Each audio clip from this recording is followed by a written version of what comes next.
गुरु प्यारी साध संगत जी, नमस्कार जी। आप सब कैसे हो? आशा करती हूँ बाबा जी के श्री चरणों में अरदास करती हूँ कि मालिक की कृपा से आप सब बहुत खुश होंगे, मौज बहार में होंगे और अवश्य ही भजन सिमरन में होंगे। साध संगत जी, मैं हाजिर हूँ आज आप सभी से एक बहुत ही खूबसूरत साखी साझा करने के लिए। उम्मीद करती हूँ ये साखी आप सभी को बहुत पसंद आएगी। तो साध संगत जी, चलिए आइए समय न गवाते हुए शुरू करते हैं। साध संगत जी, एक बार बुरी आत्माओं ने भगवान से शिकायत की कि उनके साथ इतना बुरा व्यवहार क्यों किया जाता है, जबकि अच्छी आत्माएं इतने शानदार महल में रहती है और हम सब खंडरों में। आखिर ये भेदभाव क्यों, जबकि हम सब भी आप ही की संतान हैं। साध संगत जी, भगवान ने उन्हें समझाया, मैंने तो सभी को एक जैसा ही बनाया। तुम ही अपने कर्मों से बुरी आत्माएं बन गई, सो वैसा ही तुम्हारा घर भी हो गया। भगवान के समझाने पर भी बुरी आत्माएं भेदभाव किए जाने की शिकायत करती रही और उदास होकर बैठ गई। इस पर भगवान ने कुछ देर सोचा और सभी अच्छी बुरी आत्माओं को बुलाया और बोले कि बुरी आत्माओं के अनुरोध पर मैंने एक निर्णय लिया है।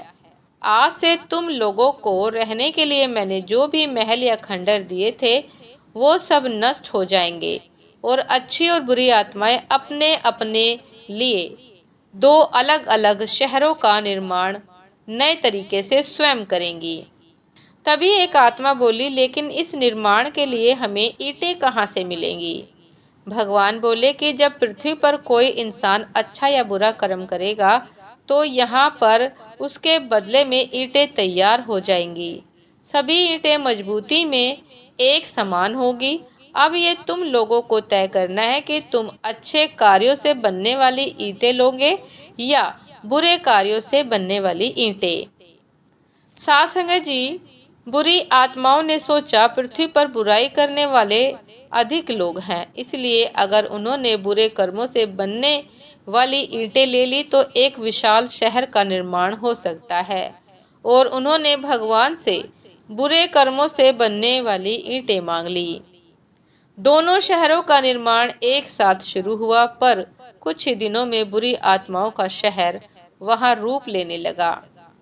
उन्हें लगातार ईंटों के ढेर मिलते जा रहे थे और उससे उन्होंने एक शानदार महल बहुत जल्द ही बना लिया।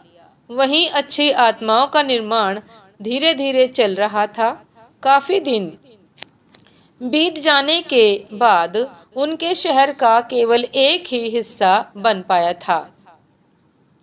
साध संगत जी, कुछ दिन और ऐसे ही बीते। फिर एक दिन अचानक एक अजीब सी घटना घटी। बुरी आत्माओं के शहर से ईंटें गायब होने लगी।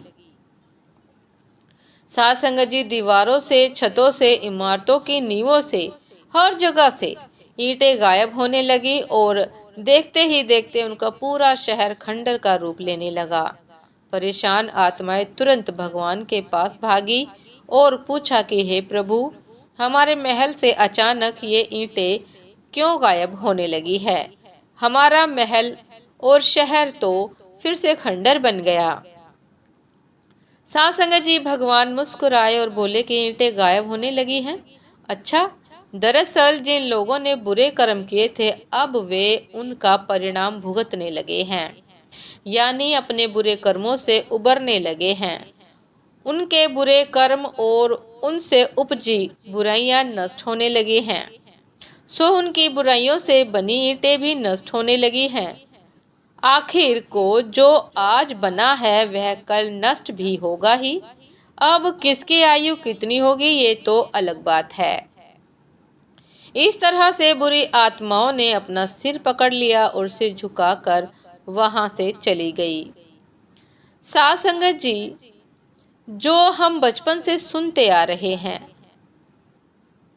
पर शायद उसे इतनी गंभीरता से हमने नहीं लिया या कभी नहीं लेते हैं। बुराई और उससे होने वाला फायदा बढ़ता तो बहुत तेजी से है, परंतु नष्ट भी उतनी ही तेजी से होता है। यह तो हम सब बचपन से ही सुनते आ रहे हैं, लेकिन उसे इतनी गंभीरता से नहीं लेते। वही सच्चाई और अच्छाई से चलने वाले धीरे धीरे आगे बढ़ते हैं, पर उनकी सफलता स्थायी होती है। अतः हमें हमेशा सच्चाई की बुनियाद पर अपने सफलता की इमारत खड़ी करनी चाहिए। झूठ और बुराई की बुनियाद पर तो बस खंडर ही बनाए जा सकते हैं। और साथ संगत जी, हमें बुराई से सदैव बचना चाहिए, क्योंकि यदि बुराई का आसरा लेकर हमने कुछ पा भी लिया तो वो एक दिन खंडर का रूप ले लेगा। साथ संगत जी, सच्चाई और अच्छाई के मार्ग पर चलने वाले भले ही सफलता धीरे धीरे प्राप्त होती है, लेकिन उनकी सफलता स्थायी होती है। साथ संगत जी, ये थी आज की एक बहुत ही खूबसूरत साखी। उम्मीद करती हूँ ये साखी आप सभी को बहुत पसंद आई होगी। यदि पसंद आई हो साथ संगत जी, तो लाइक कमेंट शेयर करना ना भूलिएगा। चैनल पर जो भी नए हैं कृपा करके सब्सक्राइब कर लीजिएगा, ताकि चैनल पर मिलने वाली सभी शब्द साखियों की अपडेट आप सभी को समय पर मिलती रहे। साथ संगत जी, आप हमें इंस्टाग्राम पर भी फॉलो कर सकते हैं। इंस्टाग्राम का लिंक डिस्क्रिप्शन बॉक्स में दिया गया है। साथ संगत जी, दासी को अभी आज्ञा दीजिए। आपसे फिर मिलते हैं एक नए शब्द साखी के साथ, एक नए विचार के साथ। तब तक के लिए नमस्कार जी। सदा खुश रहिए, मुस्कुराते रहिए, भजन सिमरन अवश्य करते रहिए। और साथ संगत जी, एक बात सदैव याद रखिए कि जीत हमेशा अच्छाई की होती है, सच्चाई की होती है। साथ संगत जी, सच्चाई की सदैव ही जीत होती है। भले ही समय लगे, लेकिन सदैव जीतती अच्छाई और सच्चाई ही है। इसीलिए साथ संगत जी, बुरे रास्ते, बुरे कर्म को छोड़कर सदैव हमें अच्छे कर्म करने चाहिए और सदैव सच के मार्ग पर, सत्य के मार्ग पर चलना चाहिए। नमस्कार जी।